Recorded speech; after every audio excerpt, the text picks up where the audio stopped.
نفع بن خالد خزائی اپنے والد کا یہ بیان نقل کرتے ہیں، نبی اکرم صلی اللہ علیہ وسلم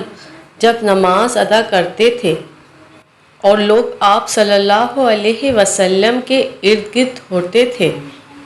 تو آپ مختصر نماز ادا کرتے تھے جس کے رکوع اور سجود مکمل ہوتے تھے۔ ایک دن آپ نے نماز ادا کرتے ہوئے طویل سجدہ کیا، یہاں تک کہ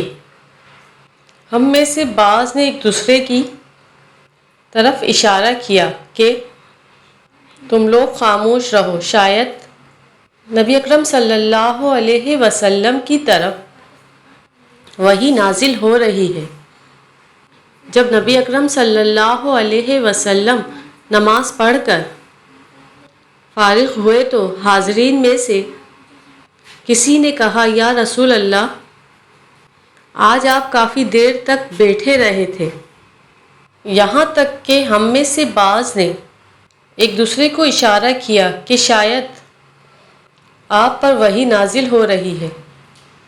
تو نبی اکرم صلی اللہ علیہ وسلم نے ارشاد فرمایا، جی نہیں، یہ ایک ایسی نماز تھی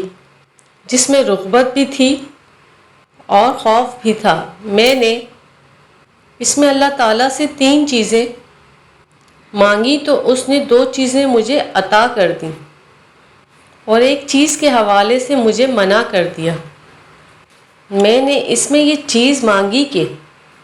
وہ تم لوگوں کو ایسے عذاب کا شکار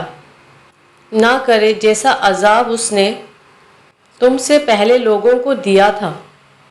اور میں نے اس سے یہ چیز مانگی کہ وہ تمہارے اوپر عمومی طور پر دشمن کو مسلط نہ کرے کہ وہ میری امت کو مکمل طور پر ختم کر دے۔ تو اس نے یہ دونوں چیزیں مجھے عطا کر دیں۔ میں نے اس سے یہ چیز مانگی کہ وہ انہیں مختلف گروہوں میں تقسیم نہ کرے کہ وہ ایک دوسرے کو نقصان پہنچائے، تو اس نے اس چیز کے حوالے سے مجھے انکار کر دیا۔ راوی کہتے ہیں، میں نے ان سے دریافت کیا، کیا آپ کے والد نے خود یہ بات نبی اکرم صلی اللہ علیہ وسلم کی زبانی سنی ہے؟ انہوں نے جواب دیا، جی ہاں، اور میں نے انہیں یہ بھی کہتے ہوئے سنا ہے۔ انہوں نے یہ بات نبی اکرم صلی اللہ علیہ وسلم سے اتنی مرتبہ سنی ہے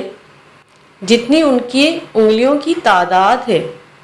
یعنی 10 مرتبہ سنی ہے۔